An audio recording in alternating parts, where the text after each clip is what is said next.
Hey, hello, you're stuck in traffic with Wolf Gore, like a few minutes riffing on IT and IT security.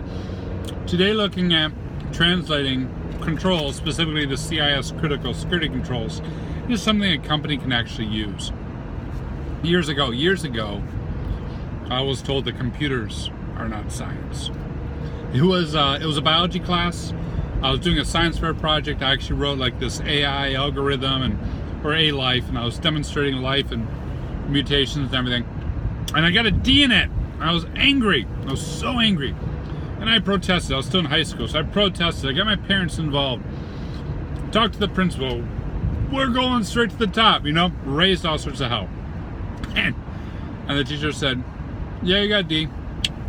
Here's the rubric.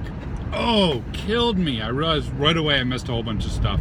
And that really is a tip for you, right? When we do these controls, we need a good rubric. You may think, oh, I'm doing this one thing, awesome, amazing, right? Scores of points. But it's only worth like half your defense? Not so good. Not so good. And with organizations, when we look to implement something like the CIS critical security controls, I don't know, there's only 20 of them, even though there's maybe 200 sub-controls. Each one of those is in SANS language, right? Each one of those is convoluted. Do you have an inventory and maintain that inventory in an automated fashion and update that inventory regularly and alert when the inventory changes? You're like, I do some of that. Do I get partial credit? What's important is we take the controls we're following and create organizational language that makes sense, right?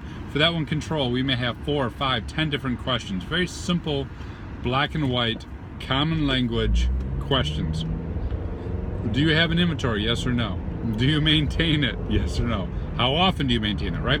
Those sort of things. And not only that, but we need an audit plan. How are we actually going to test that we maintain this thing? Is it a change management system? Is it the inventory system itself? Do we do a scan? And I'm not talking about maturity level, right? Some folks when I hear that go, oh, they're talking about CMM. Is it ad hoc or is it managed? No. I'm talking about simple instructions that the folks who are responsible for these controls can follow to check themselves and to provide evidence up to internal audit that are actually doing it. Simple instructions. A, simple questions.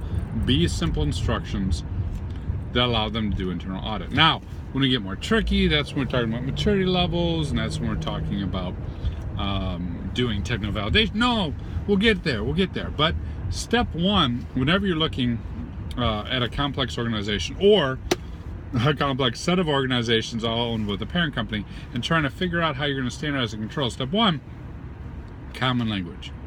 Do you do X? And how do you prove that you do X? That's it for me. Do you have a good example of the CIS critical security controls making that into something auditable and testable? Comment, social media, hit me up.